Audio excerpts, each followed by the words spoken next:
एक वक्त का किस्सा है। पुराना नगर गांव में मीठा नाम का एक आदमी अंडा ऑमलेट का काम करता था। वो अंडे में हरी मिर्च, प्याज और लाल मिर्च डालकर खुशबूदार अंडा बनाया करता था, जिसकी कीमत 50 रुपए थी। मीठे भाई अंडा बना दो, जर्दी ना फोड़ना, जर्दी बहुत पसंद है। कल आपने जर्दी फोड़ दी थी ना, तो कसम से खाने का बिल्कुल भी मजा नहीं आया। हाँ, कल अंडे पकाते हुए चम्मच जोर से लग गया था, इसलिए जर्दी फूट गई। तुम टेंशन मत लो, अब जर्दी नहीं फूटेगी। ठीक है मीठे भाई, मैं बैठ जाता हूँ, आप फटाफट आमलेट बना दो।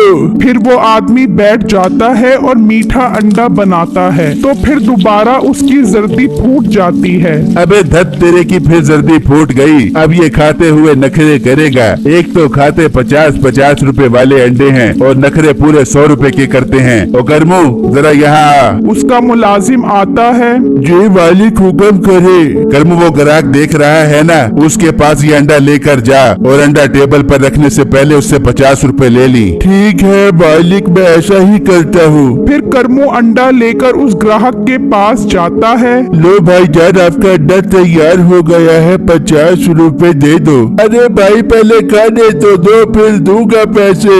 नहीं नहीं, पहले पैसे फिर अंडा मिलेगा। ये तुमने अजीब ड्रामा बना लिया है। अच्छा चलो, ये लो 50 रुपए। करमू उससे पैसे लेकर अंडा रख देता है। ये क्या, ये तो फिर अंडे की जर्दी फूट गई। मुझे नहीं खाना ये अंडा, मुझे और साबुत जर्दी वाला अंडा बना कर दो।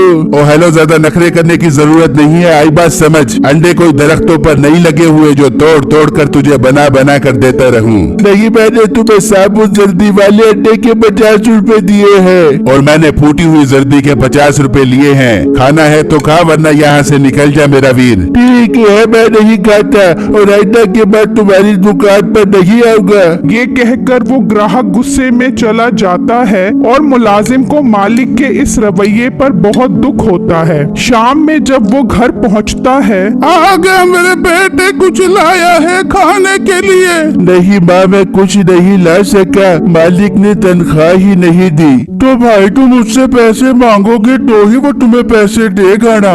भाई मैं रोज ही उससे पैसे मांगता हूँ, वो रोज ही कहता है कि कल लेना। भाई तुम एक काम करो, कल उससे पैसे मांगना। अगर वो पैसे ना दे तो कहना कि अब मैं काम नहीं करूँगा जब तक आप मुझे पैसे नहीं दे देते। तुम देखना वो डर जाएगा और तुम्हें फौरन पैसे दे देगा। हाँ भाई, मेरे अलावा तो उसके पास काम करने वाला कोई नहीं है, मैं ऐसा ही करूँगा। वहाँ मीठा शाम में अपने होटल के लिए अंडे थोक के हिसाब से लेने पहुँच जाता है। आओ बेटे आओ, इस बार पूरे 5 दिन बाद अंडे लेने आए हो। हाँ सेठ साहब, महंगाई होने की वजह से ग्राहक काफी कम हो गए हैं, जिससे आमलेट की सेल में काफी फर्क पड़ गया है, इसलिए ही इस बार लेट हो गया। हाँ मीठे, महंगाई तो काफी है, लेकिन तेरे लिए एक ऑफर है। कैसी ऑफर सेठ साहब? अगर तू अंडों के 50 का रेट लेगा तो तुझे आधी कीमत पर मिलेंगे। कैसी लगी मेरी ऑफर? अरे वाह सेठ साहब, ये तो बहुत अच्छी ऑफर है। इस तरह तो मुझे बहुत फायदा होगा। आप दे दो मुझे 50 का रेट। ठीक है मीठे, तू 50 का रेट के पैसे जमा करवा दे, मैं 50 का रेट तेरे घर भिजवा देता हूँ। फिर मीठा उसको पैसे देकर चला जाता है और अपने घर आ जाता है। हाँ बेगम, खाने में क्या बना है? बहुत जोर की भूख लग रही है। मीठे अंडों का सालन बनाए। क्या अंडों का सालन? तुझे कोई और चीज नहीं मिलती बनाने के लिए? दुकान पर भी सारा दिन अंडों की शक्ल देखता हूँ, अब क्या घर में भी अंडों की शक्ल देखूं? दे दिया कर, मुझे 1000 रुपए रोज का खर्चा बना के दे दूंगी तुझे मुर्ग मुसल्लम। 200 रुपए में तो ये अंडे ही बड़े बनेंगे। अच्छा, मेरा बहस करने का मूड नहीं है, तू अंडा ही खिला दे। वो बात कर रहे होते हैं कि अंडों वाला 50 क्रेट लेकर आ जाता है। वाह, बहुत तेज सर्विस है तेरी। चल शाबाश, सारे क्रेट अंदर रख दे। फिर वो आदमी क्रेट अंदर रखना शुरू कर देता है। मीठे, ये खेत में सारे अंडों के क्रेट मंगवा लिए तूने? ओ बेगम, आधी कीमत पर मिल रहे थे अंडे, मैंने सोचा मौके का फायदा उठाना चाहिए, इसलिए मैंने 50 क्रेट बुक बुक करवा दिए। मीठे अंडे बेचने भी जहेज में नहीं रखने। हाँ हाँ बेगम, तू फिक्र मत कर, सारे अंडे बिक जाएंगे। तू खाना लगा, भूख बर्दाश्त नहीं हो रही। फिर मीठा खाना खाने के लिए बैठ जाता है और इतनी देर में रात हो जाती है। फिर अगले दिन मीठा अपनी दुकान पर आकर खड़ा हो जाता है तो करमू आ जाता है। मालिक, मैंने आपसे बहुत जरूरी बात करनी है। हाँ बोल, क्या बात है? मालिक, मुझे आज मेरी तनख्वाह दे दो। घर में खाने पीने के लिए कुछ भी नहीं है। मुझे पैसों की बहुत जरूरत है। और तुझे पैसों के अलावा और कोई काम नहीं है? जब देखो पैसा पैसा, काम पर ध्यान दे। इतनी मेहनत करके पैसा खुद चल कर तेरे पास आए। मालिक, मुझे आज हर सूरत पैसे चाहिए, वरना मैं काम पर नहीं आऊंगा। ठीक है ना, काम पर मुझे बंदों की कमी नहीं है। तू मेरा फिर छुट्टी कर, अब मुझे तेरी कोई जरूरत नहीं है। करमू ये सुनकर बहुत उदास हो जाता है। और हाँ, घर जा, वहाँ से 5 कैरेट अंडों की उठा ला, फिर तू मेरी तरफ से फारक है। करमू उदास होकर वहाँ से निकलता है और मीठे के घर आ जाता है। मालकन, मुझे मीठे भाई ने भेजा है अंडों के कैरेट लेने के लिए।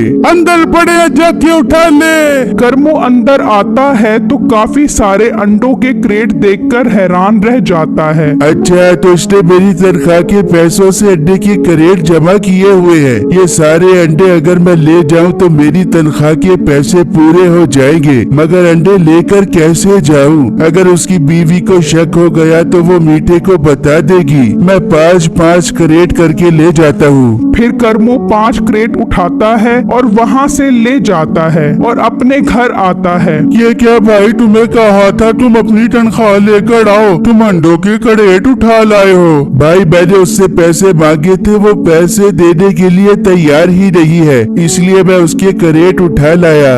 मगर 5 कैरेट से तुम्हारे पैसे कैसे पूरे होंगे? भाई, अभी 45 कैरेट और पड़े हैं, वो भी किसी तरीके से उठाने हैं, तुम मेरा साथ दो ना। फिर वो दोनों प्लान करते हैं और बिट्टू आमिल बाबा बनकर नसीबों के घर आ जाता है। तू कौन है बाबा?